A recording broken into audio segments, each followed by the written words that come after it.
So hi, one of the Good Noise Podcasts with Bryce Kepner. We're gonna ask some questions today. I'm gonna start. So what inspired you to start making music? When did I start? What inspired you to What start making inspired music? me? Mm-hmm. I think like in the sixth grade, I had a bunch of friends that were really into music that were all playing guitar. So I started learning how to play the bass just to play with them. So we had like our little garage band for a while, sixth through eighth grade, a Oh. long time ago. All right. Solid. Wow, that was it. That was the seed to start. That was the start. Wow, iconic. Amazing. And we only played one song every time we got together for like 2 hours. We played one song, and that was it. What Nice. song was it? "Break On Through" by The Doors. The Wow, only song that's the only song. for Wow, years. it's amazing. Did you at least like perfect it, or was it always rusty? You know what? I can't remember it, and that's probably for the best. It was probably pretty rusty. Oh, well, at least you made the memories along Yeah, the way. Yeah. true. So speaking of memories, congratulations on your newest release, Certain Memories. How do you feel the response to it so far? That was a good segue, Glory. Thank you. Yeah, that was like A+ right there. Yeah. No, it's been pretty good so far. I've had a lot of good feedback from people whose opinions I value, so that's good. Yeah. I listened to it and I really liked it. I was a fan of it, so good job. Yeah. I listened to it too, and I liked it. So 2 thumbs up from me. We got 4 thumbs up. Wow. So is there any meaning behind the album name or cover art? The album name just was just from the song. I like that title the most, the song title, so I just used that. The cover art was just trying to find something that kind of tied back to like a nostalgia. So I have a good buddy of mine that does all my art stuff, and so we kind of came up with the idea. And it's actually a real notebook that he like waterlogged it and set it outside for weeks, and then scanned it in. So it was yeah, it's my good buddy Alan Mora, who runs Fishy Records. Oh, okay. He's in California. He does all my art. So any weird art idea I have, I always run it by him, and yeah, he helps me create it. That's solid. Yeah, I really did like the cover art because, as you said, you wanted to get like something nostalgic, and I haven't seen like those notebooks in so long. So seeing it, I was just like, oh my god, yeah. So thank you. That was good. I enjoyed that. Yeah, appreciate it. Mm-hmm. Can you tell me a little bit about your writing process for this album? Yeah, some of the songs are pretty old. Like that Certain Memories song is like the second song I ever wrote when I was like 17 years old. Oh my Jesus. gosh. But it's gone through like multiple versions, and that's like the latest version of it. I always wanted to re-record it, and I have a drum machine app on my phone, and that beat is directly from that drum machine app. So just kind of wrote itself with that. But yeah, there's 2 or 3 of the songs on there from when I was 17. I'm 30 now, so they're pretty old songs. And I don't remember when the earliest one was, but most of the time I have a loop pedal, and we'll start off with drum machine or bass or some guitar chords and kind of build from there. Not really super traditional, like sit down with a acoustic guitar and pluck it out. Okay. No, Okay. solid. So where was your headspace at while you were writing this album?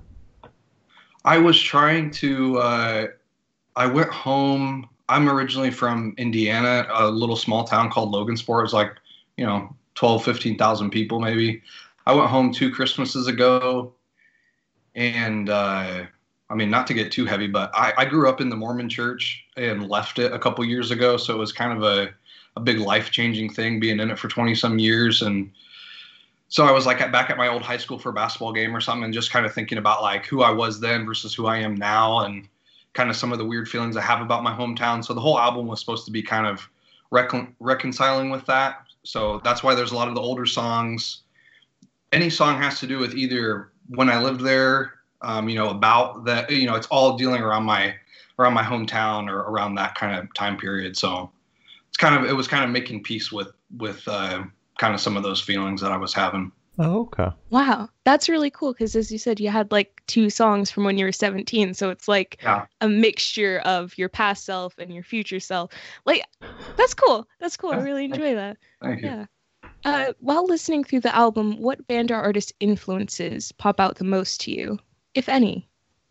Yeah, my number one is always David Bassan from Pedro the Lion. Like Oh, okay. his solo stuff and Pedro the Lion, they're always one of my top ones. Another big one for me is Nick Hakim.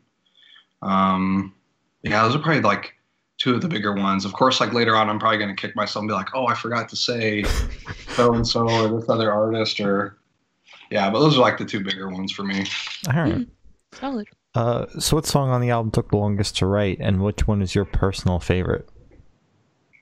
Ooh, Certain Memories is my favorite. That's definitely my favorite. I like that one. I like all the elements to that one. Probably the longest to write.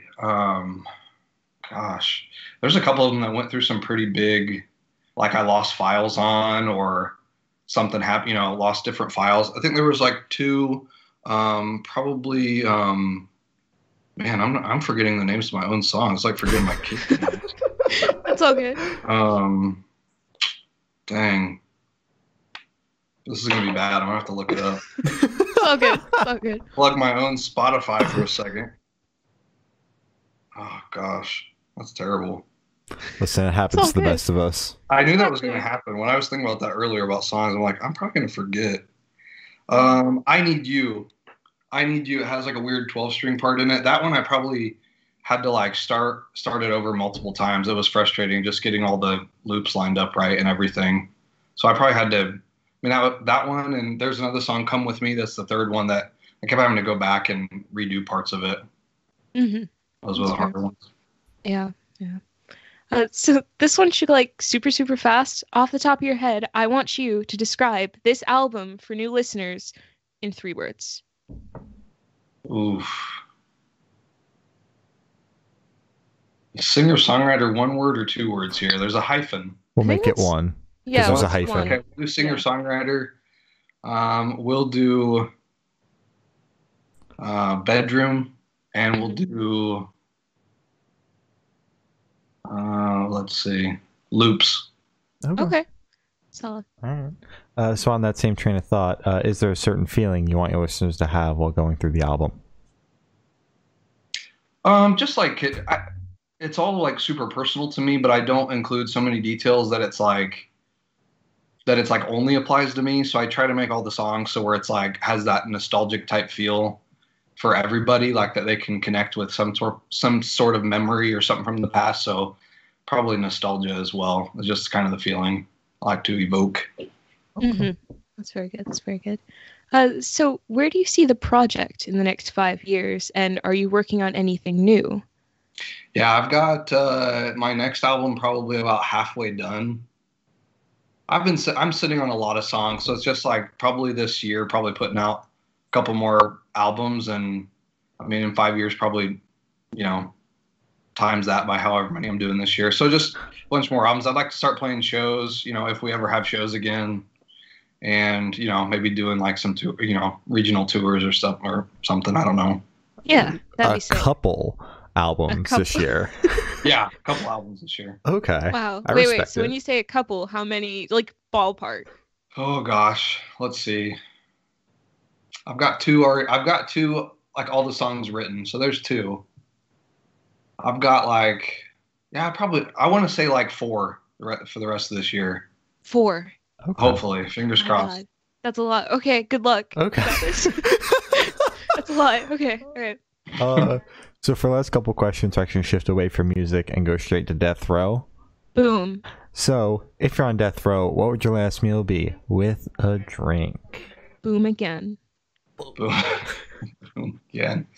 Last meal, I think I would have to do like, if I'm going out and I'm not like worrying about calories or anything like that, I'm definitely doing like barbecued ribs with all the sides and like root beer or something to drink. Just going all out. Exactly. So true. So true. So if you could live in one fictional world for a week, where would you live? Oh gosh, fictional world. Yeah, that's a tough one. And the sad part is I even listened to like a couple episodes, so I knew some of these questions were coming. I should have prepared a little bit more. Yeah. Oh my God. Fictional world. Why do all the only ones I think of are like terrifying? I don't want to live there. Yeah, you don't want to live there.